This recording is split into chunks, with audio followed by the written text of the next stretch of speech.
las redes sociales. Soy esa generación que pareciera desarrollarse en dos mundos totalmente distintos, aquel concreto y aquel virtual. Vicky Corda, nuestra tutora del curso, empezó a introducirnos en lo que sería el trabajo anual, y a mí particularmente me costaba definir el tema y las preguntas. No encontraba un tema en el cual quería profundizar o realmente me apasionara. Implicaba sostener un tema específico durante un año completo. Y cuando comenzamos el proceso, fuimos instalando las preguntas y los tópicos, y yo pude notar que los míos giraban en torno a una misma temática. O por lo menos yo podía ver un hilo conductor entre la salud mental y los estereotipos de belleza. En ambos podía percibir eso que te falta o eso que te sobra. Y ahí volvió mi sentir de niña. ¿Cómo llegamos a saber que no encajamos? Mi investigación empezó a tomar cuerpo y poco a poco pude ordenar las preguntas guías. ¿Qué implica encajar? ¿Buscamos la aprobación para estar en sociedad? ¿Hasta qué punto nuestra identidad individual se ve formada por la presión del grupo y la conformidad social? ¿Qué es la influencia social? En primer lugar, me pareció importante buscar la definición de influencia social. Se indica que es un proceso psicológico-social en el que una o varias personas influyen en el comportamiento, actitud, opinión y o actividades de los demás. Si bien yo podía comprender a qué se refería, me pareció también importante buscar la definición de conducta. Que la conducta en términos de psicología es el conjunto de respuestas que presenta un ser vivo en relación con su entorno. Es decir, es un indicador del comportamiento y accionar de un individuo en su vida cotidiana. Pero a mí la palabra entorno era como que me incomodaba, sobresalía, estaba como resaltada. ¿Cuál es el impacto del entorno en la individualidad y a su vez cómo se manifiesta el yo en lo colectivo? La búsqueda de tutor o tutora llevó tiempo, mucho más de lo que yo esperaba o esperaban mis profesoras. Por suerte me ayudaron a contactar a Juana Ferguson, profesora de historia. Tuvimos un solo encuentro y confirmé su acompañamiento. A modo de organización, dividí el trabajo en dos partes, una teórica y otra práctica. En la primera me concentré en el análisis de bibliografías, definiciones y estudios de diversas áreas. Y en la segunda me dediqué al desarrollo de experiencias realizadas a lo largo de la investigación. Por razones de tiempo, hoy resaltaré, a modo de compartir con ustedes, solo una parte de todo el proceso. Por ejemplo, una situación que relato en mi libro, que si quieren lo pueden ver, cuento un accidente que yo tuve a principios de años en el que me golpeé la cara, y el taller que brindé en el encuentro de jóvenes, organizado por mi compañero Manuel, quedan fuera de la exposición de hoy.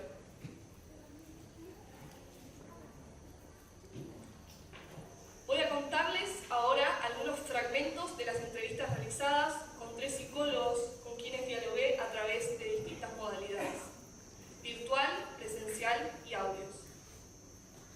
Estos 3 profesionales me aportaron distintas miradas sobre la sociedad actual. Remarco sobre todo lo de distintas miradas, ya que estos 3 profesionales eran especialistas en distintas ramas y ejercen su profesión de diversas maneras. La entrevista contaba con 6 preguntas comunes y luego con cada uno derivaba la charla o no en otras. Seleccioné 2 de las 5 preguntas. ¿Vos considerás que a los jóvenes de 16, 20 años les suele importar más la opinión de los demás o la apariencia que a gente adulta? ¿Cómo considerás que las redes sociales afectan a las personas en este aspecto? A lo largo de tu carrera, ¿fuiste viendo cómo a partir del desarrollo de las redes sociales algo cambió? La primera entrevista entrevista se la realicé a Aide Montesano en marzo de este año. Nuestro encuentro fue a través de una videollamada por WhatsApp y para la exposición de hoy realicé una síntesis de la conversación a modo de destacar el rol que la profesional adjudica a las redes sociales. Montesano sostiene que se impone una nueva realidad en las redes sociales.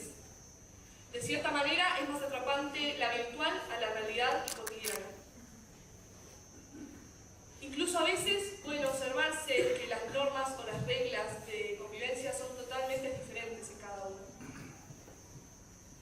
Luego, ella explicaba sobre el fenómeno conocido como minoría social, que hace referencia a un grupo de gente no muy grande, pero el cual se hacen escuchar a través de la violencia, tanto simbólica como discursiva.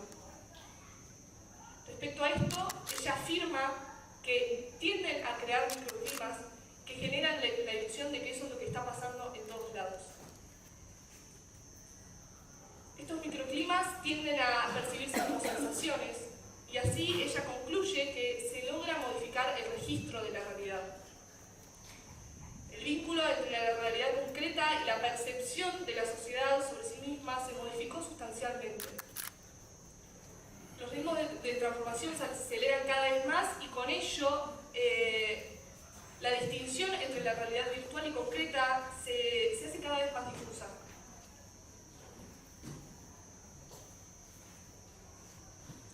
La segunda entrevista la realicé en junio a Pablo Rosenthal y tuvo como característica principal que fue realizada mediante audios. Las respuestas llegaban en distinto tiempo como si fuesen las nuevas cartas. En este caso voy a resaltar sobre todo lo charlado sobre la primera pregunta. Pablo me explicaba que por lo general entre los 16 y 20 años uno está forjando el quién es, entre definiciones y autodescubrimiento. Pareciera ser que en ese proceso el querer encajar y quedar bien con tus grupos de amigos es gente que te rodea, es algo natural y cotidiano. Pero esto no excluye el hecho de que a la gente adulta le suceda también. Es decir, es posible afirmar que la edad a veces es solo un número, que estas preguntas, estas inquietudes están en todos. Desde su opinión personal, me contaba que las redes sociales para él son un punto de quiebre, son un nuevo motivo de sufrimiento. Si uno es inseguro, las redes lo van a reflejar y van a traspasar esa pantalla. Las redes sociales nos alejan de nosotros mismos y no se proyecta nuestra verdadera imagen. Igual difícilmente puedo pensar en una persona que sea completamente segura. ¿Segura de qué? Para la tercera entrevista me reuní de manera presencial con Josefina Ferrería en agosto del año corriente. En este caso resaltaré hoy el rol que ella le adjudica a las infancias, redes y entornos. Como profesional, ella sostiene que desde el núcleo familiar queremos encajar. Conociendo y ampliando nuestros círculos siempre está, pero siempre poniendo una parte de lo que uno tiene para ofrecer o lo que el grupo pide. Josefina me explicaba que un joven está en constante contacto con un yo no definido. Entramos en esa idea de probarnos como si fuéramos nuevos trajes que nos acercan a esas personas que por distintos motivos se nos presentan como referentes o guías, los cuales pretendemos cierto grado de aprobación. Poco a poco esta necesidad se desvanece y en la medida que crecemos podemos tejer nuestros propios trajes. Como bien mencioné anteriormente, las tres entrevistas me aportaron perspectivas nuevas e incluso posibilitaron reformular preguntas. El rol de las redes sociales. De cierta manera tendieron a ser un condicionamiento donde logran imponer y desvanecer la realidad concreta. Se vuelven difusos nuestros límites y no tenemos posibilidad de frenar lo que está detrás de una pantalla. Trae algo nuevo, la pérdida de estos límites y hasta qué punto nos infiere esto en la realidad cotidiana. En este contexto donde los valores se transforman y la sociedad adopta un nuevo significado, donde las redes juegan un papel central en la vida cotidiana. Trayendo un poco la infancia nombrada anteriormente, ahora los valores impuestos también cambian. Dan a entender una nueva realidad que desfigura o también puede traer nuevas cualidades que le restan al joven en una definición con su yo.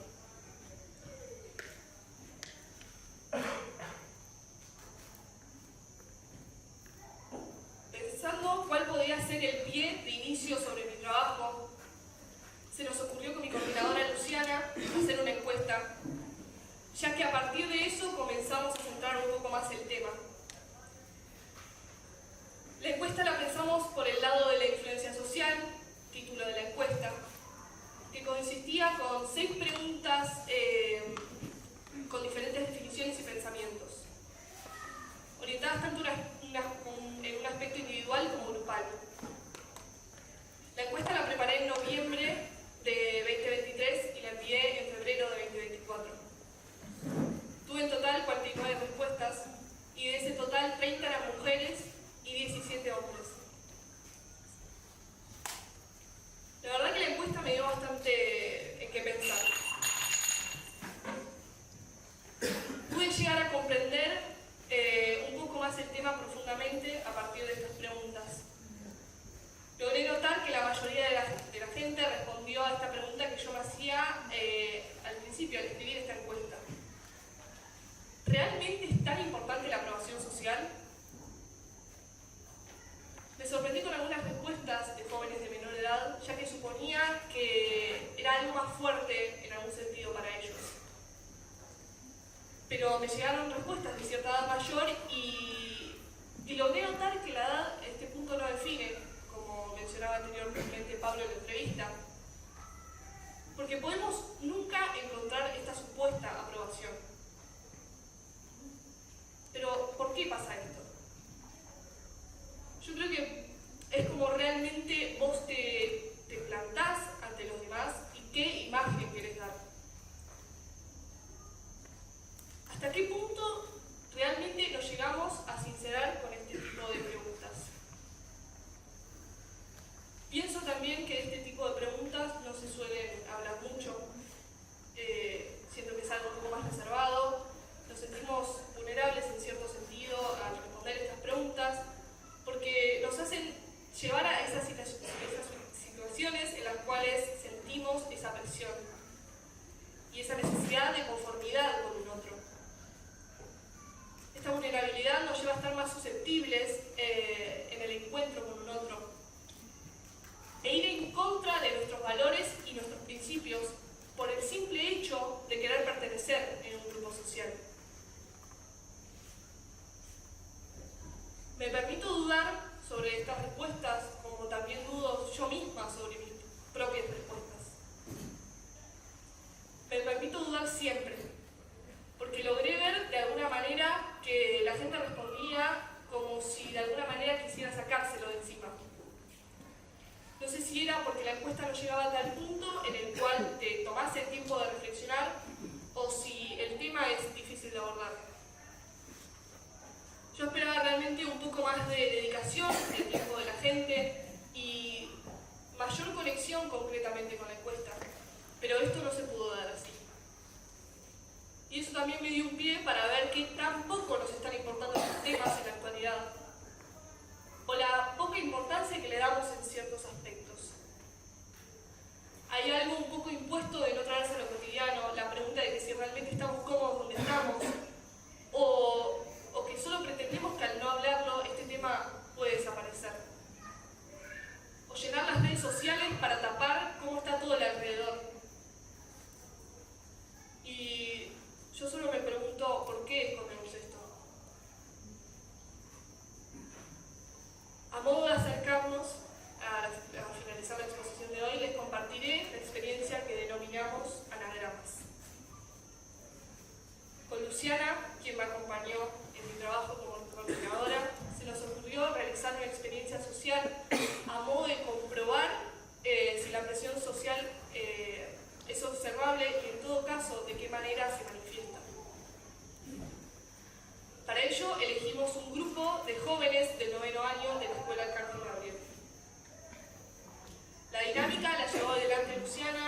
yo participaba como observadora activa.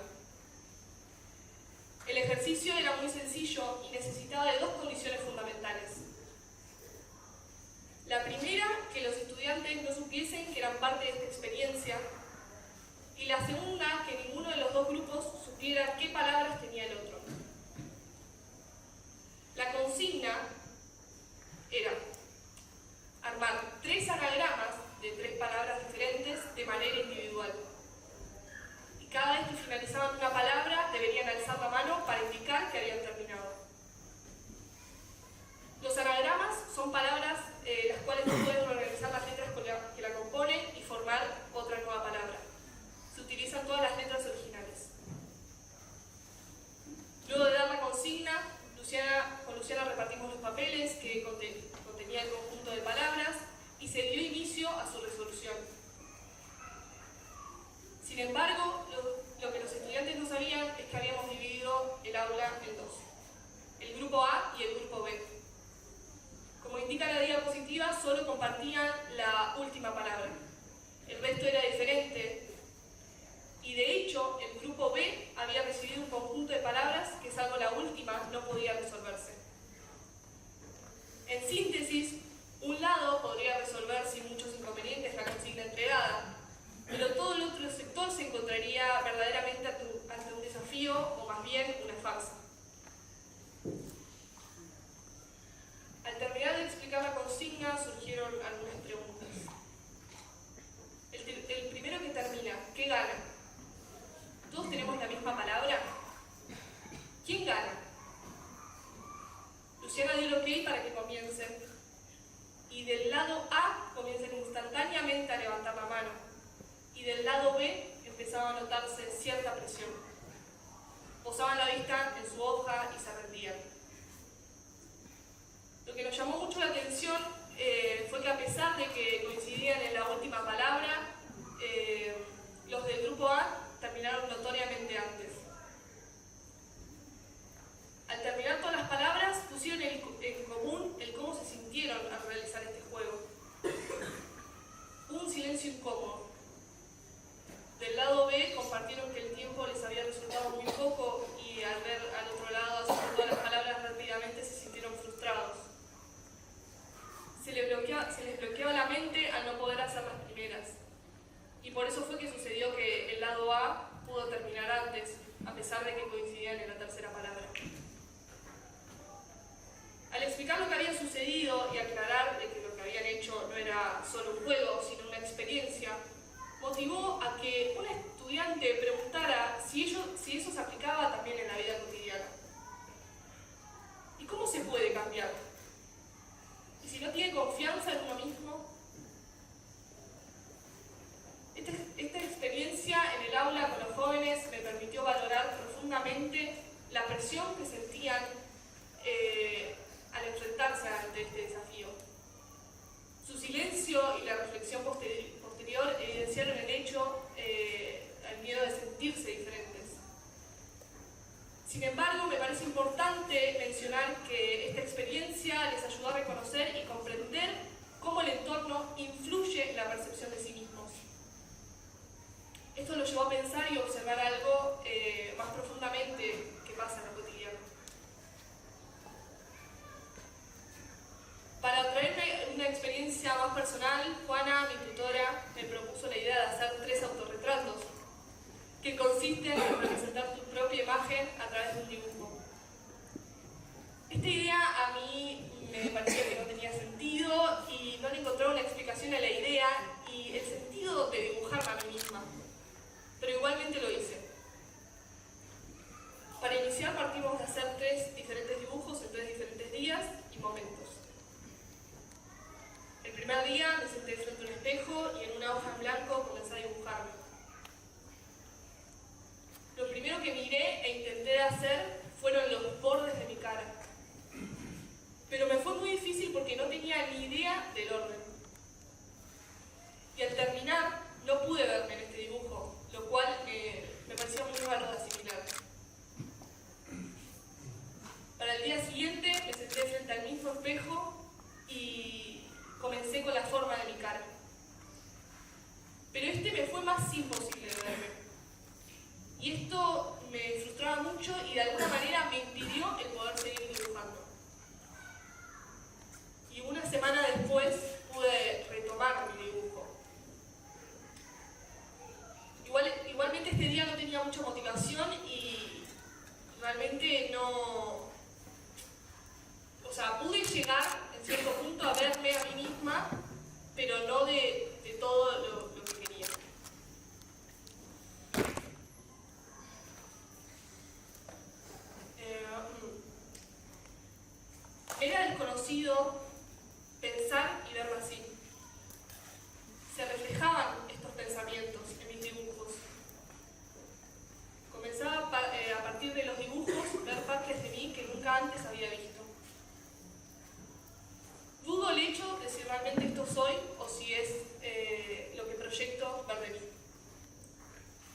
para darme cuenta de algo un poco más reflexivo. Y es el hecho de que también soy lo que me pasa con estos dibujos. Así como yo en el dibujo no lograba definirme del todo, yo también estoy en un constante acercamiento a lo que soy.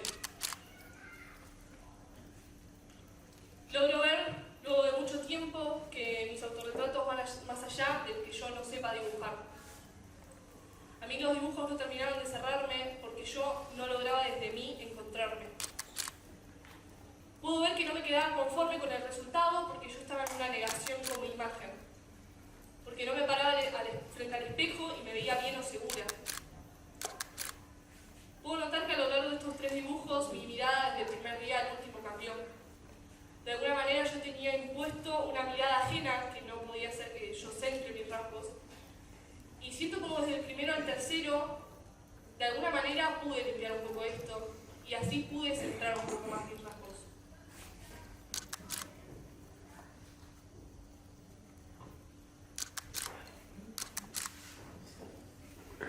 Luego de trabajar durante meses en mi proyecto anual, me encuentro sentada frente a todo lo que hice anteriormente e intentando definir mis conclusiones.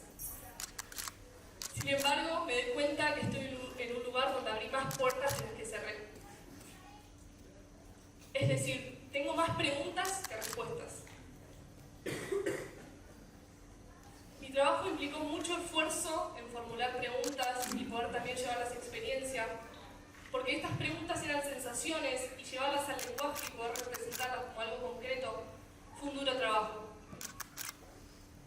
Sin embargo, elijo quedarme con esto y seguir adelante, llevando a no tener todas las respuestas que quiero, porque también lo veo a esto como un reflejo de la sociedad. ¿Ya sabemos si con esta sociedad vamos a seguir adelante? Me replanteo todo mi trabajo, porque me replanteo todo lo que está a mi alrededor. Porque no estoy conforme, entonces no quiero buscar la lógica de por qué todo funciona así.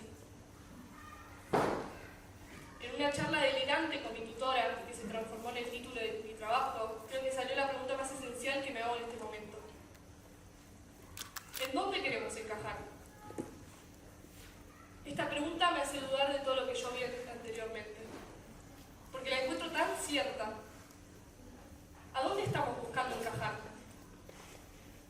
Algunos dejando la vida por no encontrar esto, pensando como recurso esta manera, generando miles de otros pensamientos y sentimientos.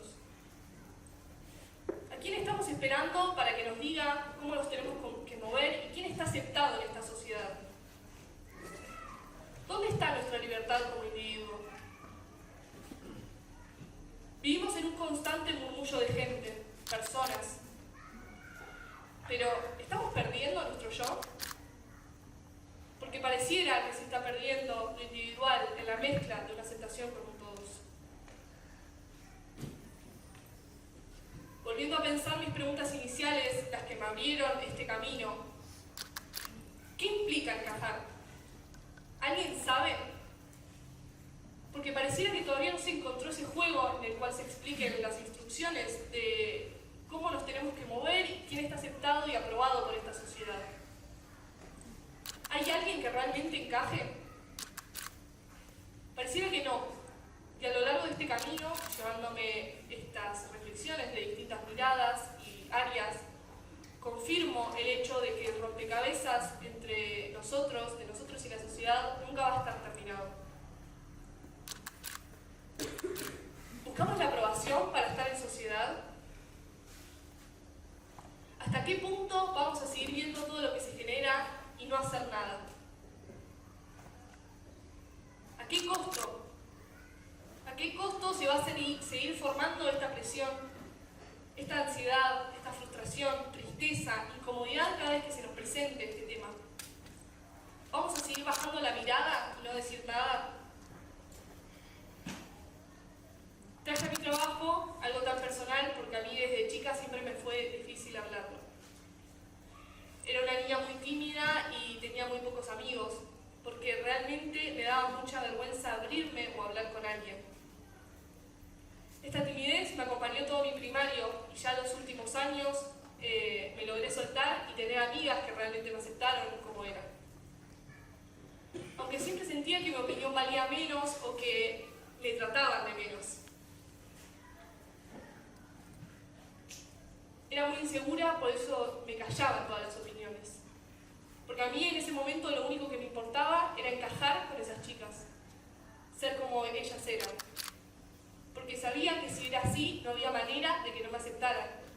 Y me logré transformar en una persona que no tenía personalidad, que no sabía lo que sentía o lo que quería. Me dejaba llevar mucho por lo que me decían y estaba atrapada conmigo misma e intentando de buscarme. Este trabajo es un reflejo de mi día a día. Miro cada palabra que escribo y veo lo cotidiano.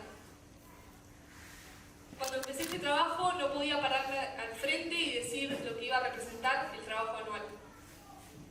De alguna manera muy irónica me afectaba lo que decían y tenía miedo de que me opinaran. Estuve muy conflictuada por momentos y no quería saber nada de mi trabajo. Sentía que todo lo que investigaba y traía al trabajo era insignificante.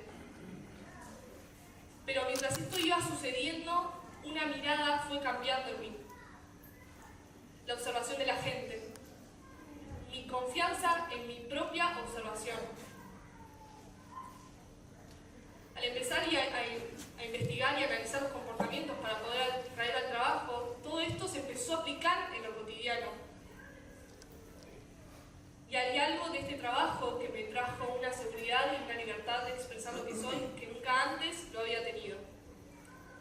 Es un sentimiento de alivio hacia mi yo del pasado, que pudo dejarlo donde realmente se tenía que quedar y dejar de atormentar a lo que soy ahora.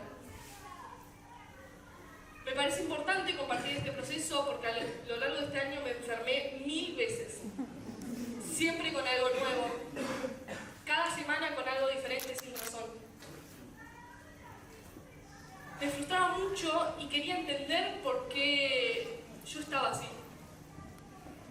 Pero ya cerrando este trabajo, veo todo esto y de alguna manera le encuentro una justificación o una posible explicación.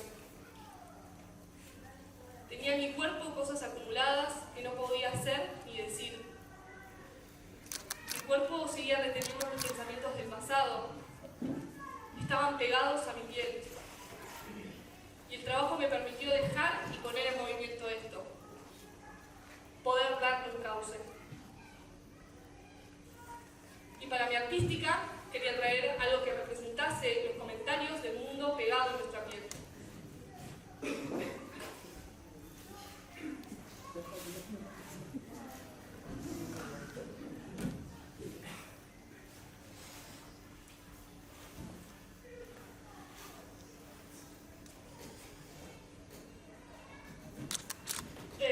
Entonces con mi tutora Juana se nos ocurrió hacer un dibujo de una persona y sobre eso escribir comentarios.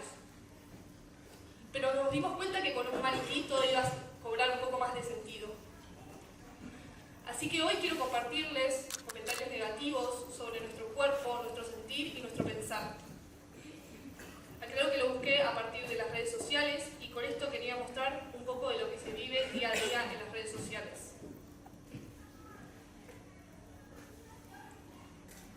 Se nota que tenés mucha fe y poca inteligencia.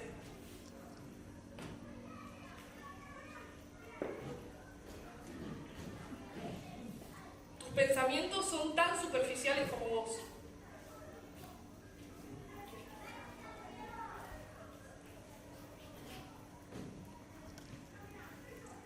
Deberías dejar de hablar y escuchar un poco más. Bueno, me faltó una cita, así que este no está pegado. No entiendo por qué terminaste así. Natural, eras mejor.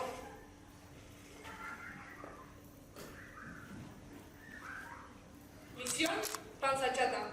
Falta poco para el verano.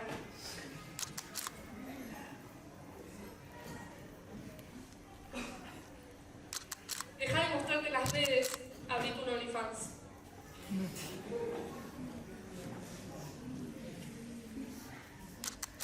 ¿Dónde querés encajar si no entras en ninguna parte?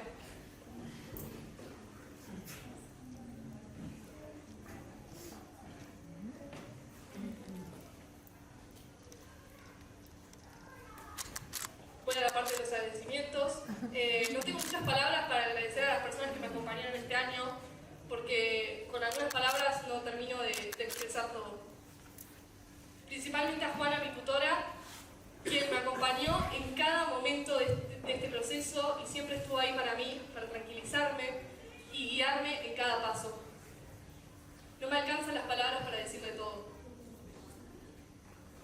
A Luciana, mi coordinadora, que estuve agradecida desde el día 1, que siempre me trajo la tranquilidad y la que necesitaba en el momento exacto, que siempre estuvo para mí. Quiero agradecer a mi familia por acompañarme siempre y tener fe en mí.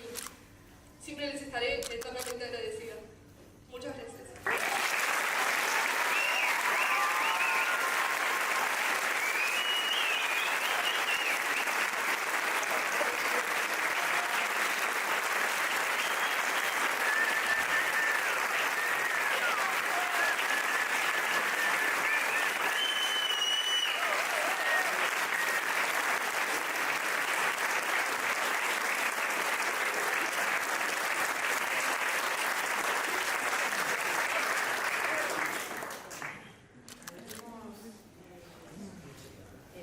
Para 3 preguntas que Cata va a responder brevemente, porque sabemos que el tema es infinito.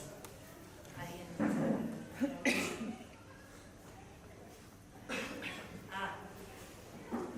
Cata, ¿querés hacer algo con respecto a todo esto? Digamos, pues, perseguir algo como carrera con respecto a todo esto. Todavía no lo sé, pero sé que siempre voy a tener esto presente y no lo voy a dejar atrás. Debería, porque es una muy buena mirada. Muchas gracias.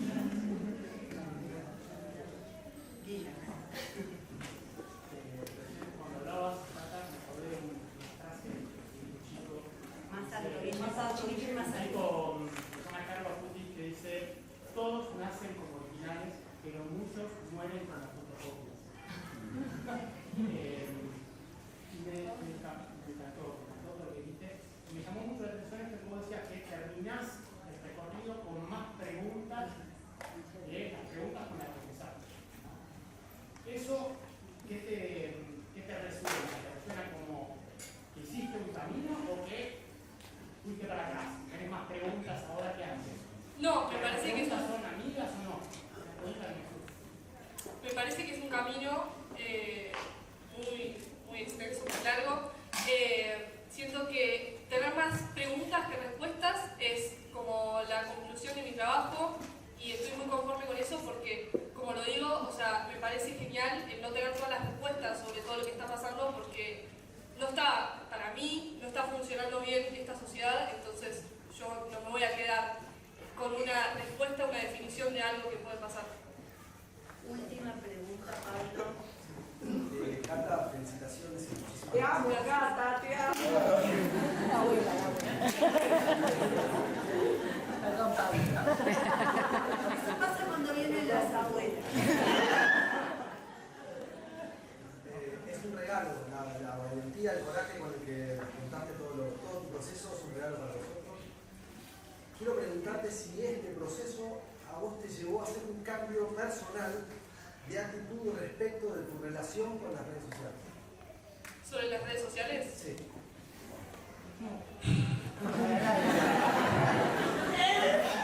Sí, O si pensás hacerlo en el futuro, también puede ser. no, las redes sociales me frustran mucho porque es como que traen otra realidad. Entonces es como que unir las dos realidades es totalmente distinto y es como muy complicado. Me parece que es horrible lo que se genera en las redes sociales en cierto punto. Bueno.